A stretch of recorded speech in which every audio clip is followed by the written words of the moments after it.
Hello everyone, this is the Sage of Calidor coming to you with another video, and as you can see the title, Rumors and Future of Total War Warhammer 3, and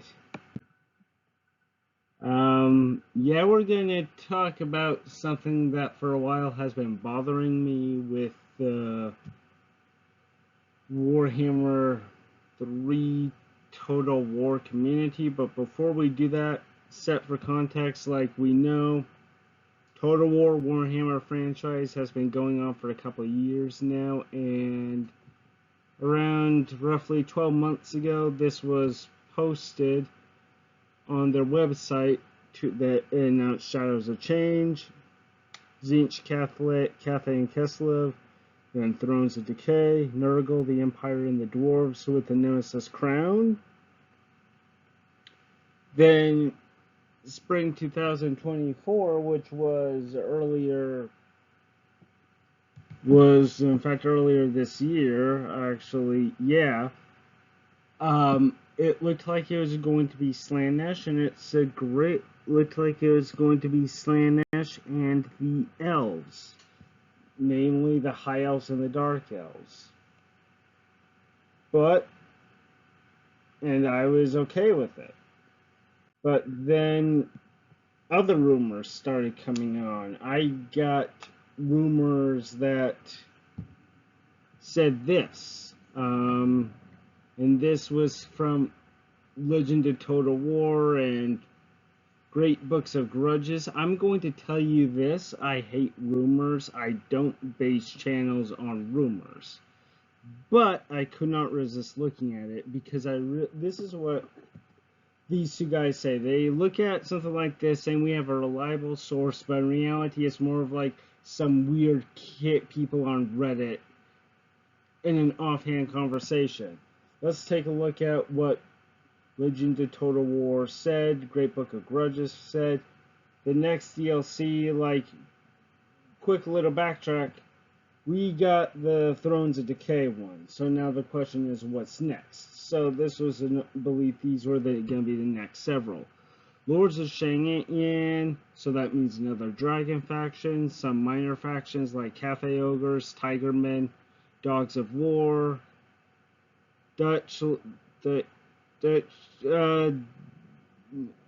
Slaaneshy name, who cares?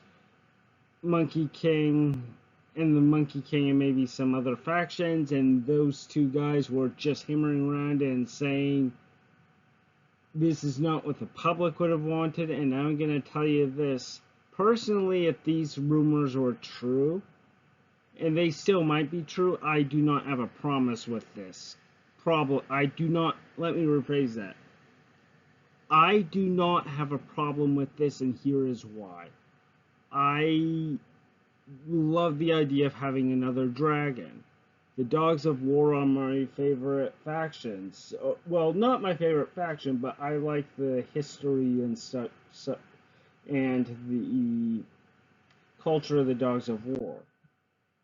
And even though we don't, and here are two DLC factions we did not ask for, but they got, and they were pretty good DLCs. I mean, the Norskins and their monster hunts and their weird relationship with chaos, Vampire Coast with vampirates.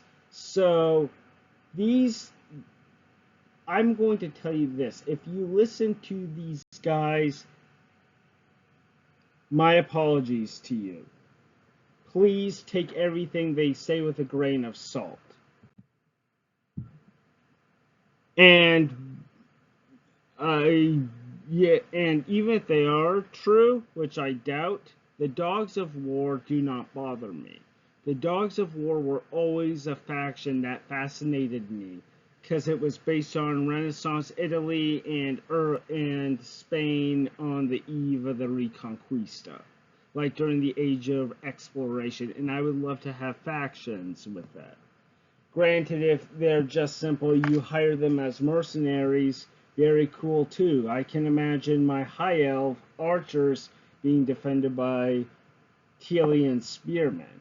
I sure hope we get some more of that. But anyway, and Lord of Cheyenne, it's likely that's a sea dragon.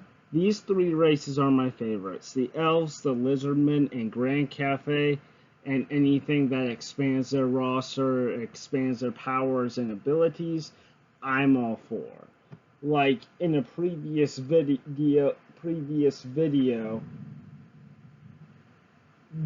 I mentioned on how I was excited to get a frontline general for Grand Cathay.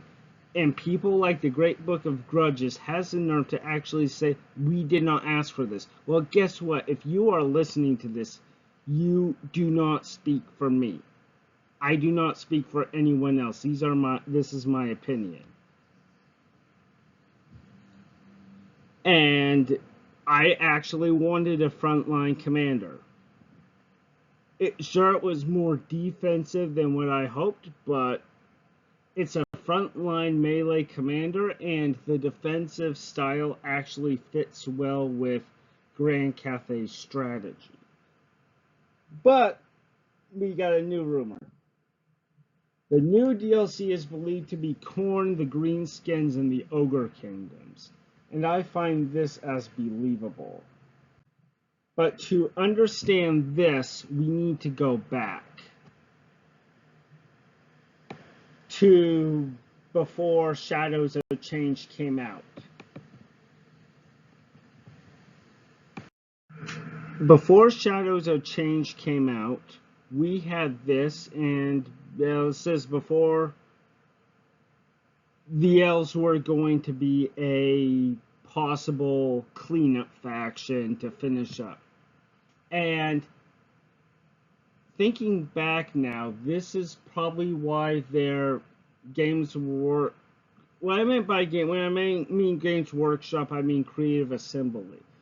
Their handful of units, Legendary Lord, Legendary Hero, Lord, maybe a hero unit, and a handful of units makes sense because the Dark Elves, the High Elves, and even the Wood Elves, their roster is almost full. If not full. The High Elves and the Dark Elves have a handful of units each. But they still need a good final retweaking before the final games. I believe in addition to the other factions and races we're getting, every single race is going to receive a touch-up. And within, say, 2 to 3 years, we will have an End Times packet and a skeleton crew to maintain the game, and Warhammer 3 will be done like a wonderful send-off. And it is under that context why everything makes sense. It's quite possible they planned on adding more to Tzeentch, Keslev, and Cathay because, well, they are new and so need some more stuff to give to others. And they gave a handful of units to, like, follow their standard setup just so they can have more to work with the time, with the resources they have. Then the controversy happened over Shadows of Change when I tried it out. When they tried it out, and Creative Assembly had to rethink their strategy. Like, they made, in addition to Shadows of Change, they made they made more to the Thrones of Decay, and there was a fight about this, and even though there was a lot of controversy, and I will be honest, I do not blame CA for this, because they were running under, because up until this point, they were running under a COVID model where almost everyone was inside, nothing to do except for playing video games. They got a huge much of money, and they were not the only company. Almost every single company that had people invested into a COVID friendly environment, they were making a lot of money and did not think about what was going to happen afterward. And when COVID ended, the lockdowns ended, people went back to work, the market collapsed, and they did not know what to do for themselves. And as a result, they had to rethink their strategy. Because this old model doesn't work. Because the fan base would get irate over paying for a handful of units. So they decided to do something else. Furthermore, the map needs to be expanded on. As you can see, granted, this is not as up to date, but it's close enough. The map is starting to get pretty crowded. Except for this one area right here.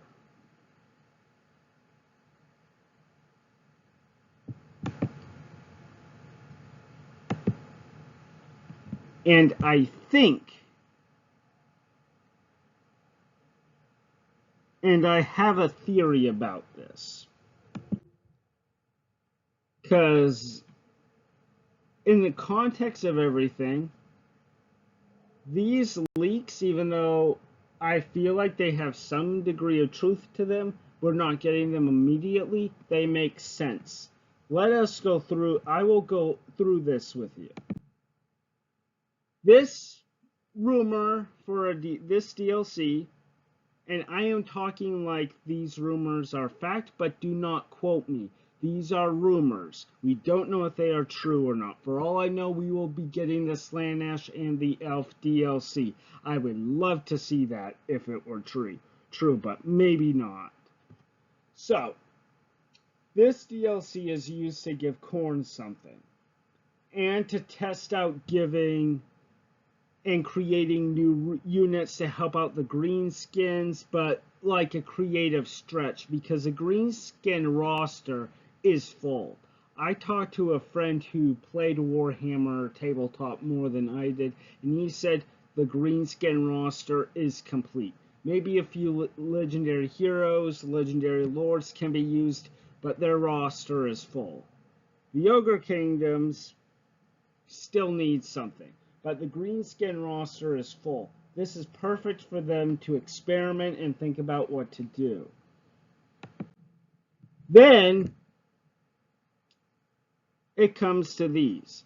The next DLC may be a 3-part series, like I support the trilogy, like 3 different races.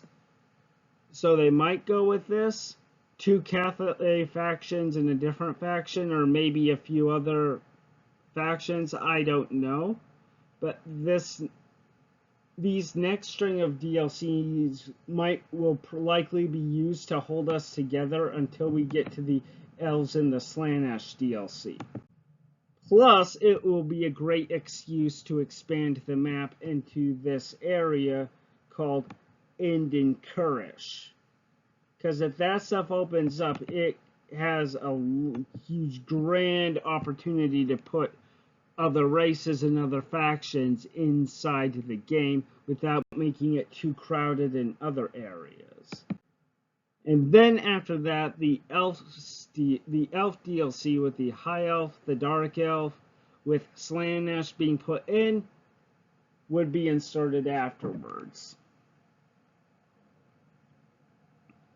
And that I believe is how Creative Assembly is going to design this. In conclusion, do not listen to rumors. Nothing is set in stone until it comes out, and just because it looks bad, it does not mean it is. Sometimes you just have to try it out and see how it goes. All you need to do is to have the courage and the will to make your own decision, like I did right here. Much of this video is a theory, and I am going to say this: I am not going to support any rumors on this channel. Alright? Let this be a lesson to you. I will, unless I get concrete information, like I say, we have art, like if it is something like art, like say if I see an artwork of a high elf, a dark elf, and Slaanesh going at each other, I will talk about it. If I hear a new news thing, I will talk about it.